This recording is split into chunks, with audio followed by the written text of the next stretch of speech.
Okay, so we're talking jobs in the economy, and here's the headlines today. U.S. economy undershoots expectations to add just 50,000 jobs in December.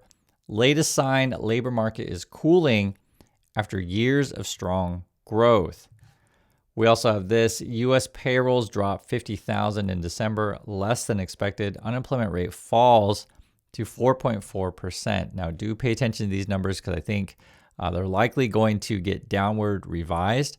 And this is a common thing that happens these days where they'll put out some numbers and then a few months later say, oh, well, by the way, we actually lost jobs in December. So I wouldn't necessarily think that the 50,000 December is going to hold. I'm likely going to be downward revised. Breaking, manufacturing jobs have plummeted under Trump's tariff. This is not putting America first. And basically, we're losing manufacturing jobs every month. This has been since Trump announced his whole tariff thing. He liked to call it Liberation Day, but I'm sure there's lots of other words out there you could call it. You can see that jobs are losing in manufacturing. Here's another one. Kevin writes, manufacturing payrolls negative 8,000 in December. 8th consecutive month of declines for the manufacturing sector. So basically, the manufacturing jobs aren't coming back.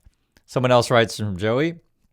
He says the U.S. is losing blue-collar jobs for the first time since the early pandemic. Year-on-year job losses have hit 145,000 as manufacturing, transportation, and mining industries lose jobs at a rapid pace while growth in construction has nearly zeroed out. Let's see what they're saying on TV. Let's take a look. I think the bad news, though, is that job growth, it does remain soft. As you mentioned, just 50,000 jobs added in December.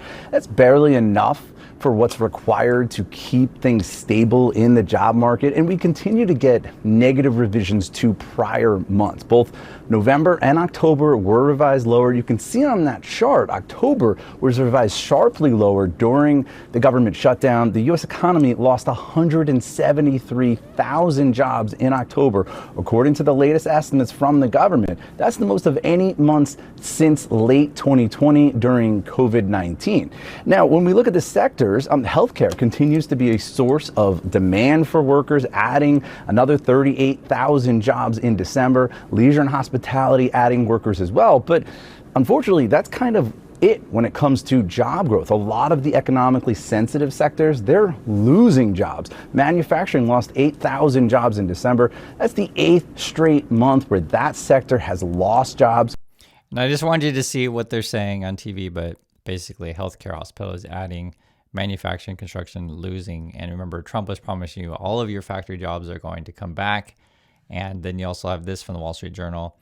Job gains cooled in December, capping year of weak hiring. Then you have this, and of course he is. Donald Trump posted jobs data early on Truth Social.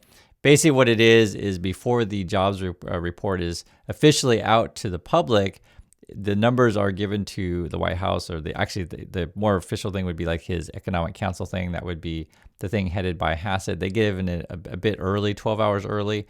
And then Trump's like, I'm just going to tweet this out. But obviously there's a lot of problems with that, of course, tweeting out data early, or you having early and possibly telling, other people in your circles what's going on before it's released to the public. So, this is Trump. We kind of expect this stuff. Is it illegal? He does a lot of things like this. I'll leave it at that.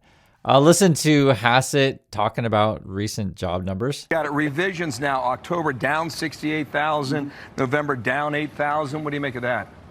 Yeah, the numbers, we still have to get the BLS numbers to be more reliable. There's a lot of work right now. We're recruiting a new head of the BLS. But when you see these big revisions, what it means is that it's harder to say what the real number is. But the thing that right now I trust the most is the unemployment rate, and that dropped quite a bit this Okay, month. now on tariffs, we did not. All right, so that's from Hassett, one of Trump's dudes. And this guy may or may not be our next head of the Fed. But basically what he says is, if the numbers come in bad, I don't like them. If the numbers come in something that I like, then hey, trust that number. So basically, smiling Hassett dude, you can't trust anything he says. I just show you guys everything that's going on. This is Trump. He's going to make a comment on the economy. This was like an interview with the New York Times. This is what he says. Voters voted for you because of the economy, and I think Katie just wanted to get the economy is probably the best. Look, The economy right now, I have trillions and trillions of dollars coming into this economy, more than any nation has ever had by far. Our economy is unbelievable, and I'm bringing down the prices. Our economy is unbelievable, guys. Unbelievable. I agree. It's unbelievable. I don't know the word you say. You also have this from Wall Street Journal. U.S. has lost manufacturing jobs every month since Liberation Day. This is a little bit different chart than the other one I showed. The other one was kind of like a zoomed in version. This is more the macro level. Just want to give you different points of view on this. And then this is Heather Long. She's the chief economist over at Navy Federal. She says, the U.S. is experiencing a jobless boom.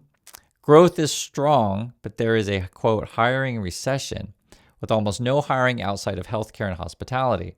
2025 was the worst year for hiring outside of a recession since 2003. There was almost no hiring since April.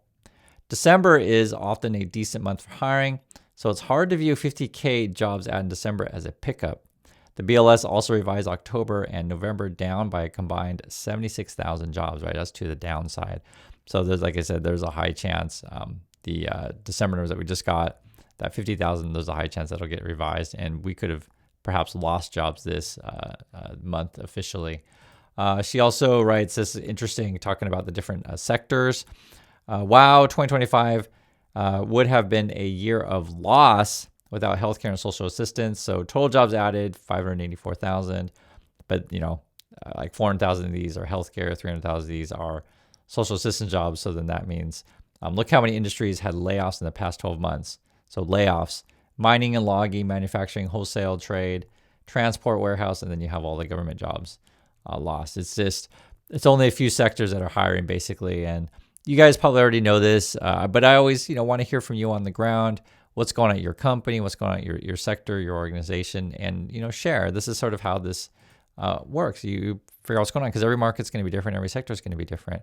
Here's some more reads on this. This is from Diane. Diane says, one of the issues lost in translation is that even those sectors most protected by tariffs, right? Because Trump's basic idea was, okay, I'm going to put a bunch of tariffs on foreign goods, and then therefore, theoretically, U.S. hiring will ramp up and we'll be all rich and trillions of dollars, right?